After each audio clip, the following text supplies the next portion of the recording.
Ito na siguro yung isa sa pinaka-excited akong i-review this year. Well, I have been using this DJI Action 6 for a week sa motorcycle rides ko, sa B-roll, pang YouTube, Facebook, or even TikTok. Pero ang tanong, worth it ba siya bilhin? Lalo na kung may DJI Action 4 ka na?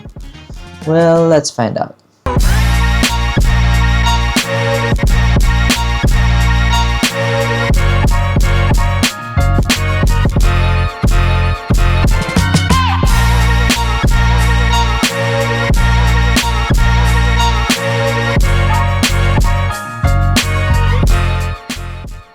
Hi, welcome back to the channel.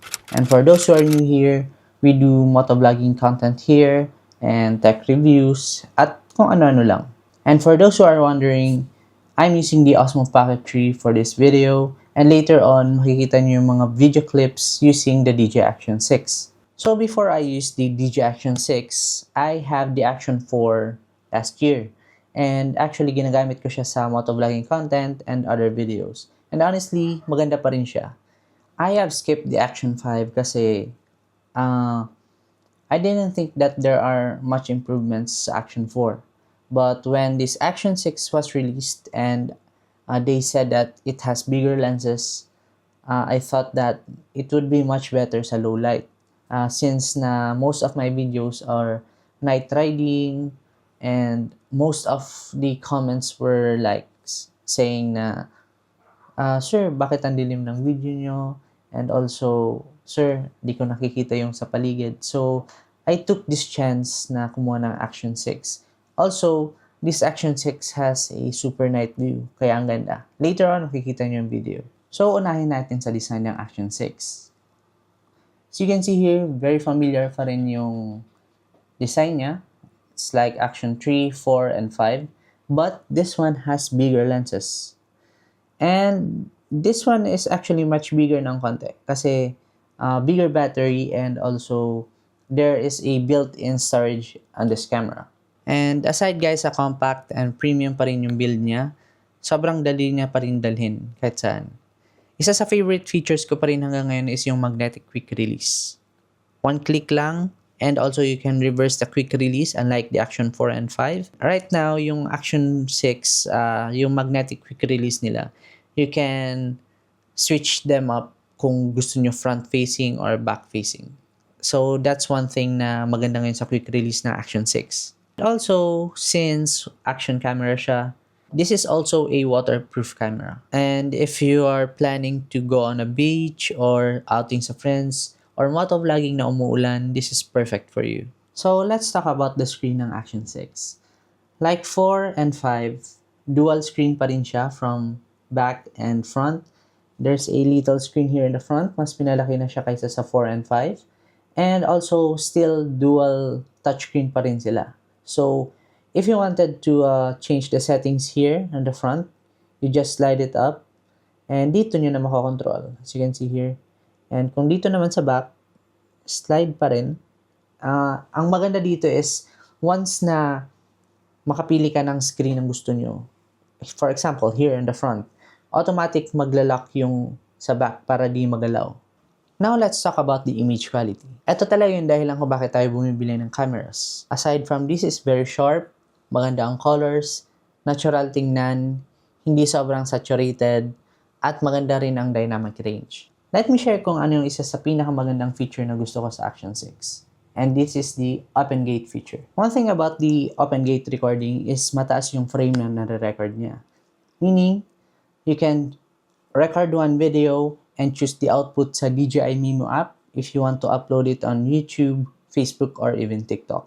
And for the content creators na nagpo-post sa iba-ibang platforms like YouTube or Facebook Reels, or TikTok, I think this is one of the best features for you. Whenever I record, I always use the D-Log M because in that way, na bibigyan ko ng color grading yung videos when I export it sa Premiere Pro or even sa CapCut. And I think this gives me a much more freedom kung anong colors ang gusto ko ibigay sa video. Makakapili kayo ng color grading sa DJI Mimo app or you can just experiment it yourself sa Premiere Pro or sa DaVinci or any other editing platforms na videos. Let's talk about ND filters. I have one video on my YouTube channel where I posted na I went to Mayon and I was using my Action 4 back then, and I have 4 different ND filters, and I used the ND32 filter to block the sun coming in from my camera. Sorry. So this one, I also bought a Telesin, same Telesin brand, and this time mas okay siya. Kasi instead of changing them one by one, I can just scroll them. As you can see here, nagde-darken siya. Hindi ko na kailangan magpalit ng ND filters, or I can easily change them. I'm on my ride. I don't have to stop midway para lang palitan yung ND filter ko. So you can see there's numbers here. So, as you can see. And there's a little arrow here na nag-indicate kung anong level ng filter ang gusto nyo. It's 1 hanggang 5. So, I basically use always number 2 kasi hindi siya masyadong dark. And also, let's talk about the CPL filter. I use this one rarely, but whenever I chose to showcase my motorcycle, and if napapansin ko may mga sobrang malinaw na part or reflecting na part, I use this one, CPL. It also darkens the video, and I think it's great for showcasing and B-roll movements. And lastly, this UV. This is just like the protective lens for your DJI Action 6. Kasi unlike this, we have also screen protector here attached, both on the screens, on the back. But this offers a lot more protection kasi it's like just a plain sunglass dito sa screen nyo. And dagdag protection na rin siya. You can easily just install the ND filters here on the camera. So let's talk about stabilization. Stabilization is one of the best features ng DJI. I used the DJI Action 6 yesterday while I'm walking, and I tried different modes ng intensity ng movements. And I tried the Rocksteady, the Rocksteady Plus, the Horizon Balance, and there's another one also. Let's talk about the other features of the Action 6. Meron din silang slow-mo if you want the cinematic B-rolls or product showcasing or items, or even sa travels and trips. There is also time-lapse if you want to be creative sa videos. And also, let's talk about the low light. This Action 6 has bigger lenses than 5 and 4. So, much more low light yung na-adapt niya. So, we're now testing the super night mode of the Action 6.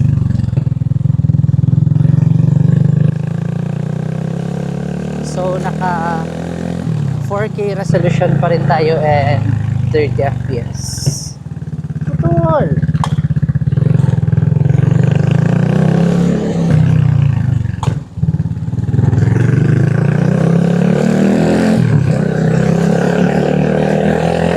So the good thing about this super night mode ng Action 6 is that once na may na-detect siyang light, yung camera mismo, mag-a-adjust siya para sa brightness.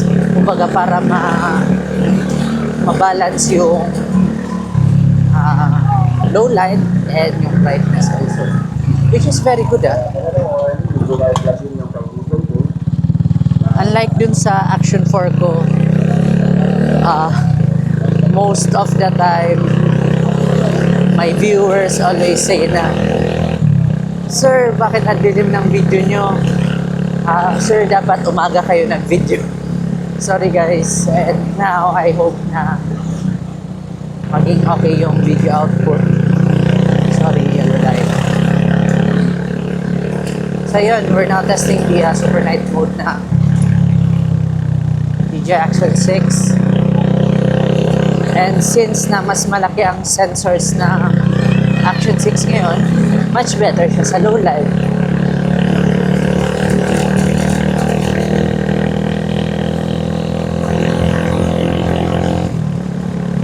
I think I will be using this most of the time.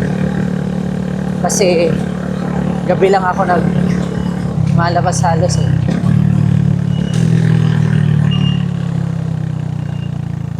So let's go back.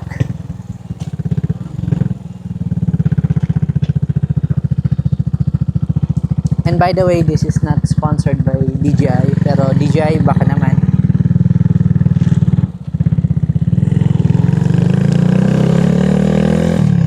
Let's talk about the audio. Right now, I'm using the Action 3 with the mic 2 installed. And recently, I bought a DJI Mic Mini kasi I plan na maglagay ng isa sa helmet and isa near sa exhaust ko for my motor vlogging. So, worth it ba ang DJI Action 6? Yes. Coming from the Action 4, this camera offers a lot more difference than the Action 4 and the Action 5 actually. I'm so glad actually na nag-skip ako sa Action 5. And one of the main reason is yung OpenGate. OpenGate helps me sa workflow ko. Napakadali na mag-crop. I don't need to edit the sequence settings sa Premiere Pro. And I think it's one of the best feature ng DJI Action 6 that it can offer for me and for the content creators. And guys, thank you always for the support. And if this video helped you even a little, please don't forget to like, subscribe, or even share to your friends. I know na super simple lang ng review ko for the DJI Action 6 and we focus mostly sa motovlogging content. Trust me, all those night rides that I posted before using my DJI Action 6 will change. So thank you so much.